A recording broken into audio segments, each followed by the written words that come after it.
I knew it was going to be a long weekend the second I saw that bleach-blonde Bob marching down the gravel path toward my dock like she owned the lake. Her name's Cheryl, of course. Cheryl Withers. She's the HOA vice president, which basically means she's self-appointed queen of everyone's business.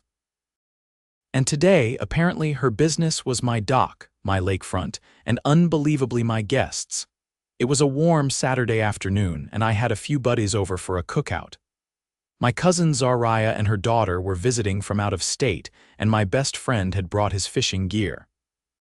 We were laughing, grilling, tossing a football around the yard. The kind of stuff you're supposed to do when you live by a lake. I bought this property 3 years ago, and I pay extra taxes for the private shoreline that wraps around my lot. It's legally separate from the HOA's shared access point, which is on the opposite side of the subdivision. But Cheryl, she never lets facts get in the way of her power trips.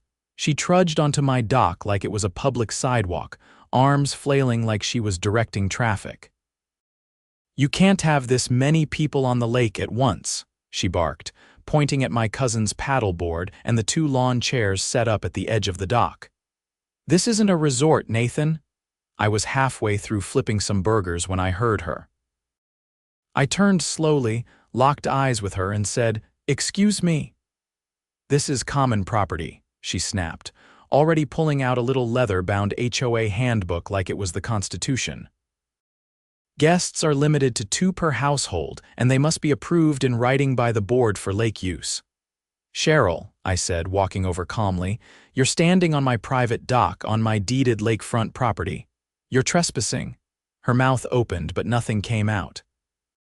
For a second, I thought she might actually short-circuit. I pointed to the bold black sign bolted to the dock post.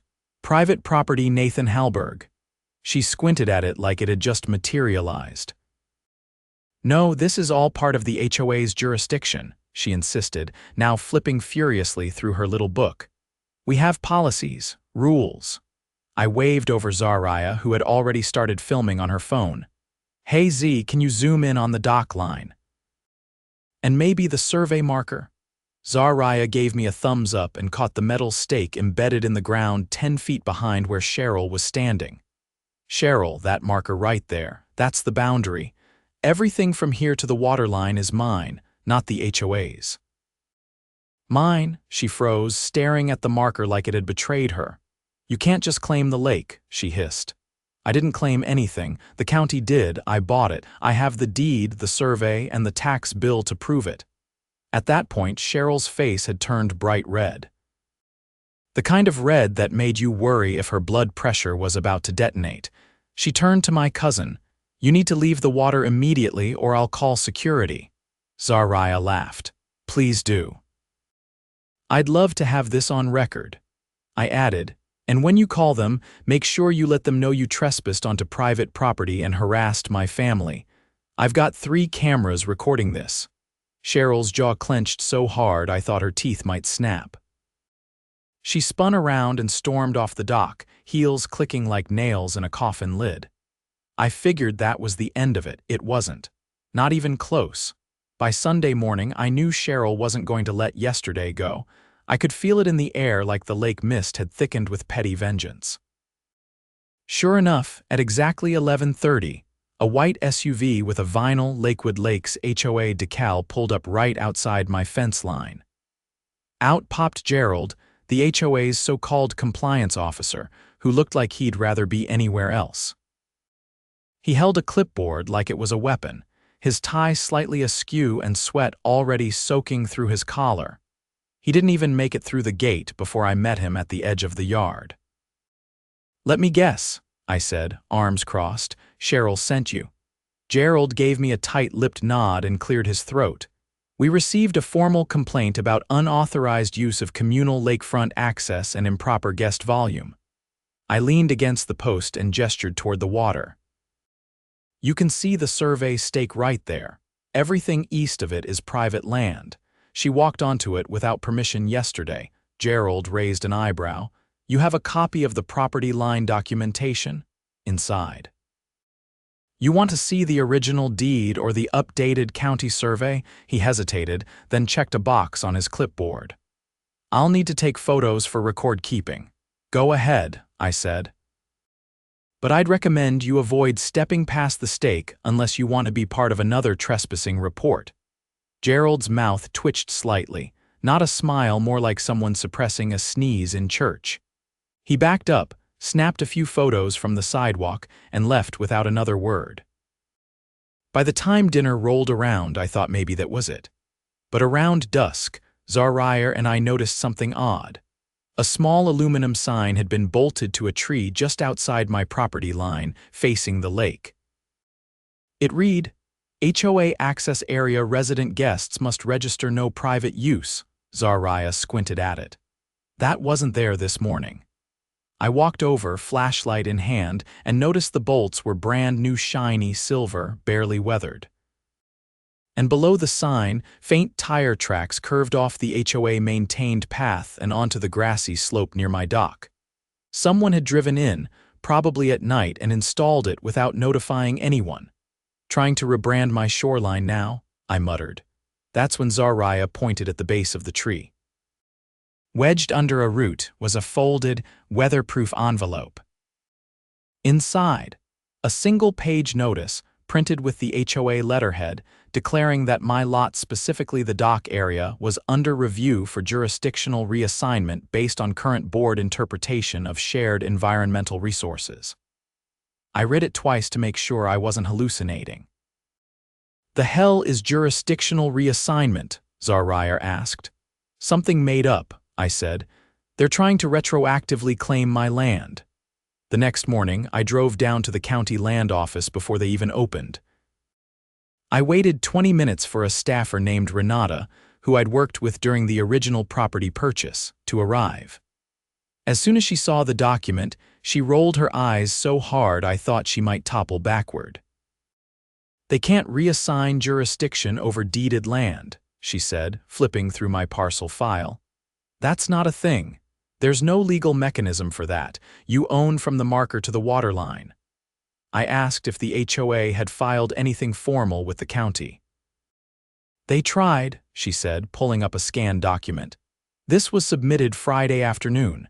It's a request to redefine lot boundaries for environmental oversight, but it was immediately rejected. There's no legal basis." "Can I get a certified copy of that rejection?" I asked. She printed it, signed it in front of me, and embossed it with the county seal.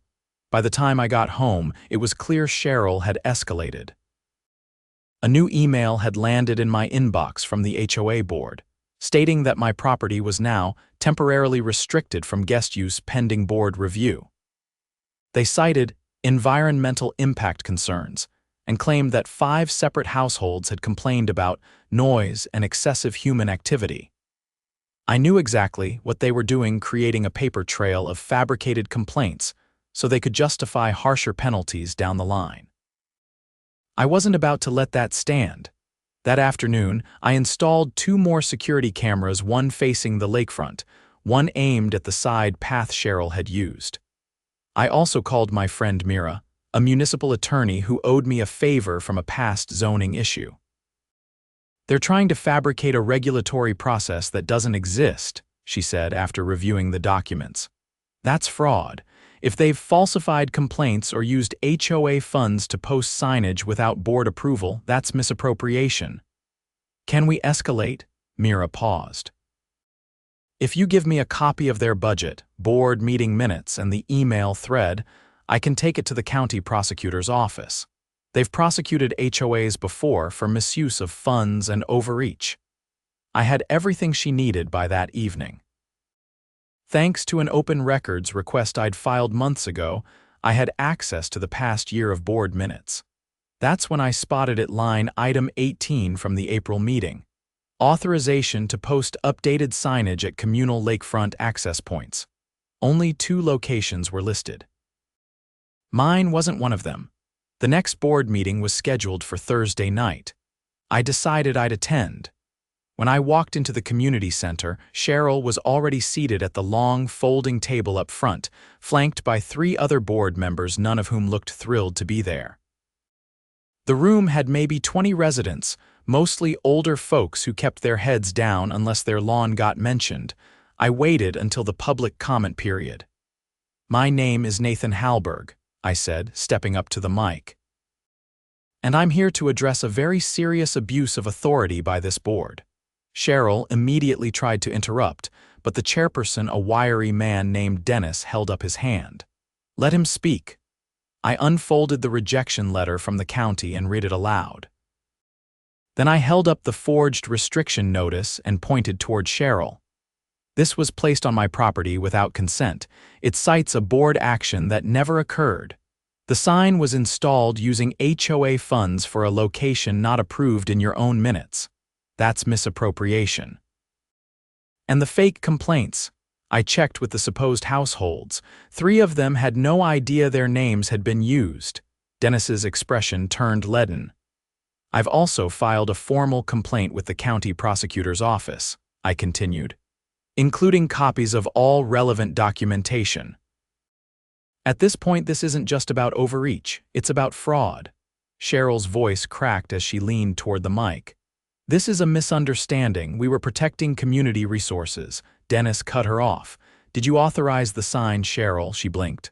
I interpreted the April vote. "No," he said. "Did you authorize the use of funds for a location not listed?" Silence. One of the other board members leaned in and whispered something to Dennis. Then he turned to the rest of the room. "We'll be scheduling an emergency audit of all board-authorized spending. Effective immediately, any further action regarding lakefront access is suspended." I didn't say another word. I just left the paperwork on the table and walked out. Mira called me the next day. The county prosecutor's office had taken interest. Apparently, Cheryl had submitted multiple fabricated complaints under fake names, one of which belonged to a woman who'd moved out of the neighborhood 2 years ago. They were opening an investigation. By the following Tuesday, Cheryl's paper empire had started crumbling, but she wasn't going down quietly. Word of the forged complaints and unauthorized spending had made the rounds faster than gossip at a church bake sale, and now the neighborhood was tense. Some residents were angry at the board. Others were confused, but a surprising number were just plain curious, like it had finally occurred to them to wonder what exactly the board had been doing behind closed doors all these years. I kept my head down, didn't respond to the whispers. Didn't engage when nosy neighbors wandered too close to my yard, just out for a walk. I figured Cheryl would either resign or get removed quietly. But then Thursday happened. I was out back installing a motion sensor light when I heard tires crunching on the gravel path near the lake. I paused and looked through the trees. A black pickup truck, not Gerald's usual SUV, was idling just beyond the HOA's maintenance shed. 2 men in navy jackets stepped out. I didn't recognize them, but their posture was all business. One of them walked toward the dock with a clipboard. The other had a badge clipped to his belt. I walked down to meet them halfway. "You Nathan Halberg?" the one with the badge asked. "Yeah," he nodded toward the dock. "Mind walking us through your property line?" "We're investigating a possible incident involving unauthorized surveillance and tampering with private property."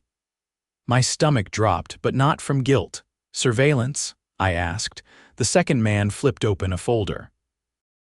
"We received a report that your rear-facing cameras were recording members of the HOA during compliance inspections without their consent. There's also an allegation that your security system was used to block access to communal land." I stared at him. "That's not possible. The cameras are static." "They don't block anything, and they're mounted entirely on my property." "Can we see the footage?" asked the one with the badge. I led them inside, pulled up the footage archive from the past 10 days, and let it roll. They watched in silence as Cheryl walked onto the dock, argued with me, and left. Then Gerald appeared the next day, stayed on the public side of the line, and left without issue. The second man narrowed his eyes.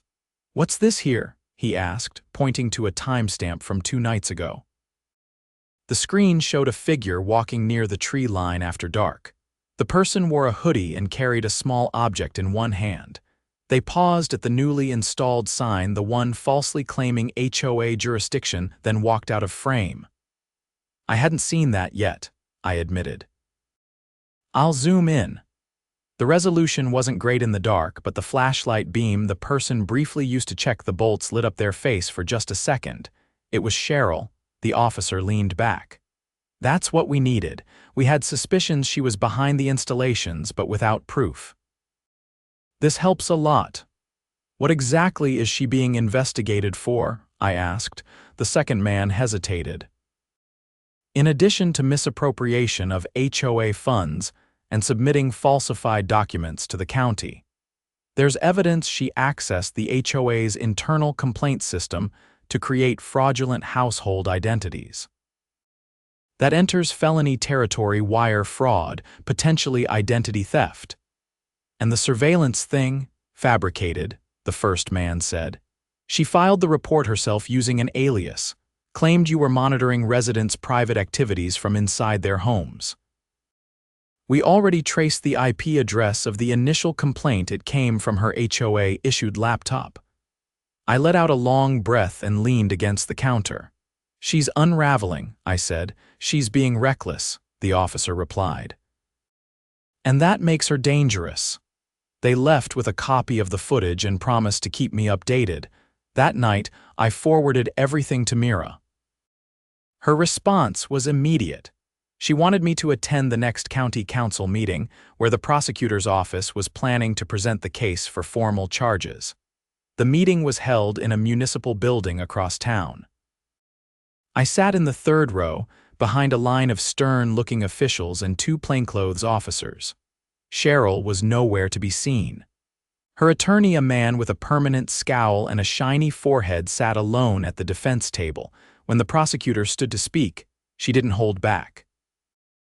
In the course of a 2-week investigation, she began, we uncovered a pattern of deliberate deception and abuse of authority by Mrs. Cheryl Withers, acting in her capacity as vice president of the Lakewood Lakes Homeowners Association. This includes the misuse of HOA funds for personal vendettas, the forging of resident complaints using both defunct and fictitious identities, and the installation of fraudulent signage on private property in an attempt to unlawfully expand HOA jurisdiction. She turned and pointed to the screen behind her. A still frame of Cheryl's face, illuminated by flashlight, filled the display. This image was captured by a security system operated legally on deeded land. The defendant claimed this very system was used to violate resident privacy. That claim was false, and the report was submitted using a fabricated name. We have traced the submission to her personal device. The room murmured.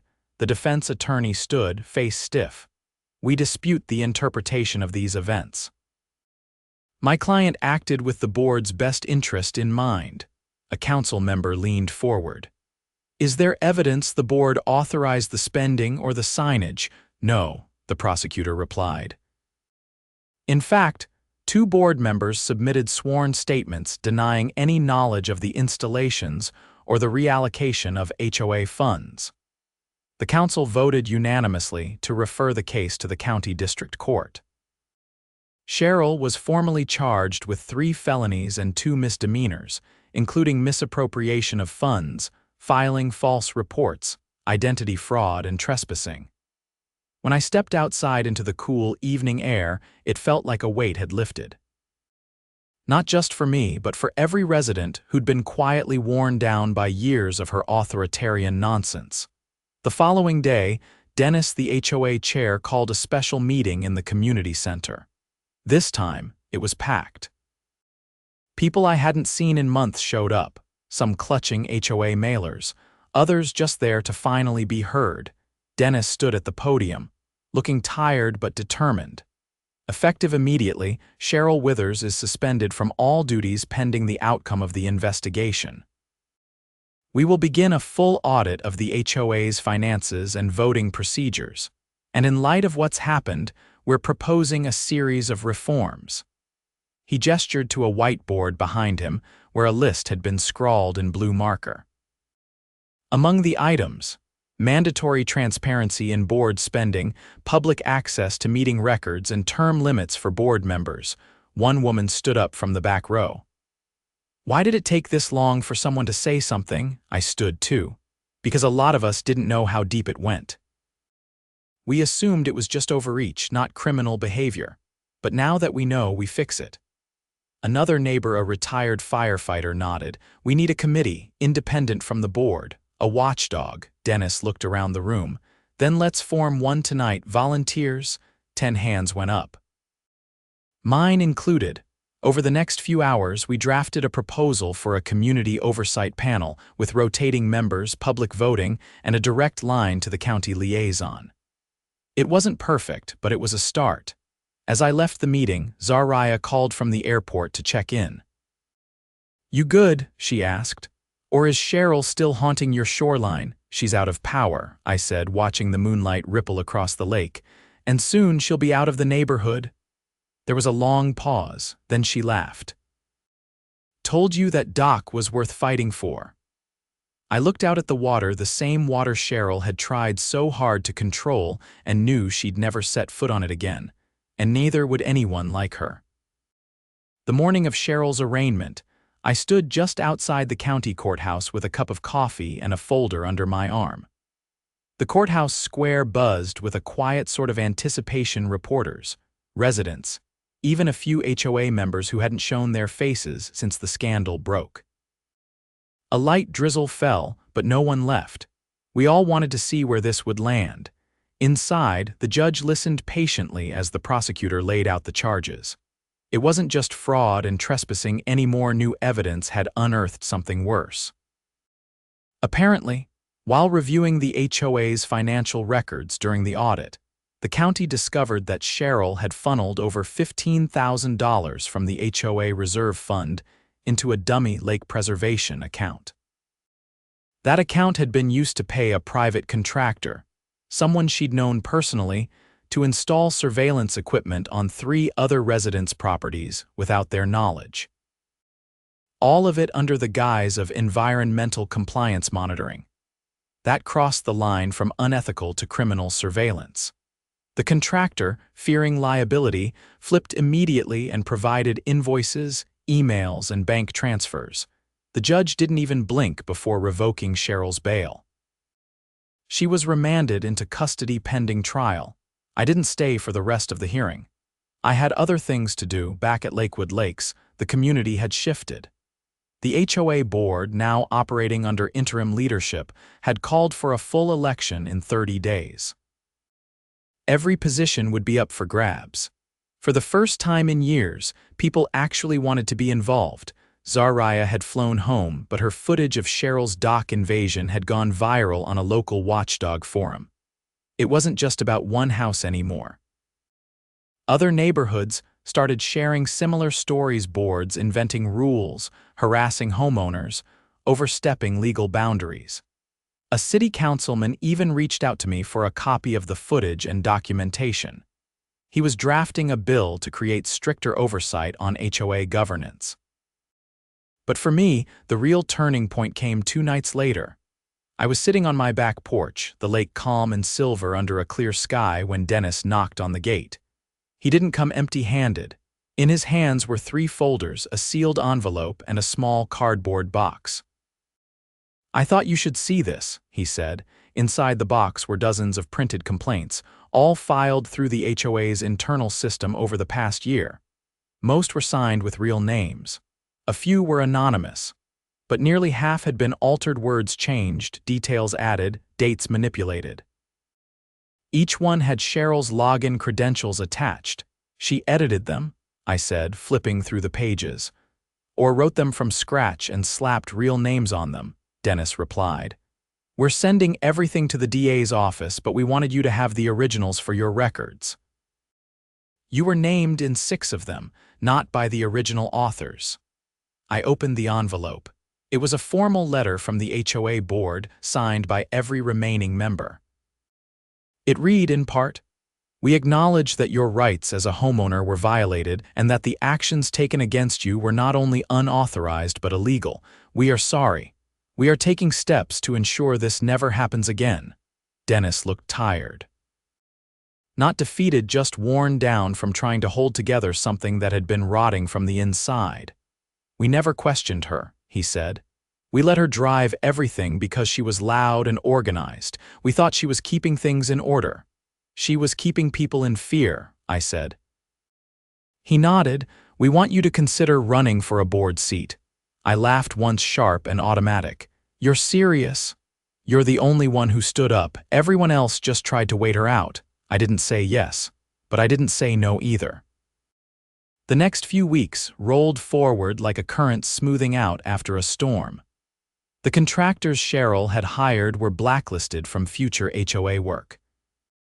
The county issued a cease and desist to the HOA's surveillance program, and the state attorney general's office opened a broader probe into unlicensed monitoring activities conducted by neighborhood associations statewide. The HOA election came and went. I didn't run for a full board seat, but I agreed to chair the newly formed oversight committee. We had 5 members each from different parts of the neighborhood. Our job was to review every policy, every complaint, every expenditure, and publish all findings publicly. At our first meeting, held in the open-air pavilion near the community pool, nearly 80 residents showed up. We handed out printed copies of the bylaws, highlighted sections that had been misused, and opened the floor to questions. A woman named Letitia, who lived 2 streets over, raised her hand. "How do we know this won't happen again?" she asked. I stood up and held up a laminated poster we'd had printed. It showed the new policy.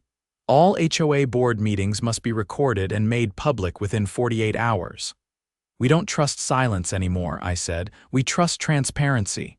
The applause wasn't wild, it was steady, sincere. A few days later, I walked down to the dock.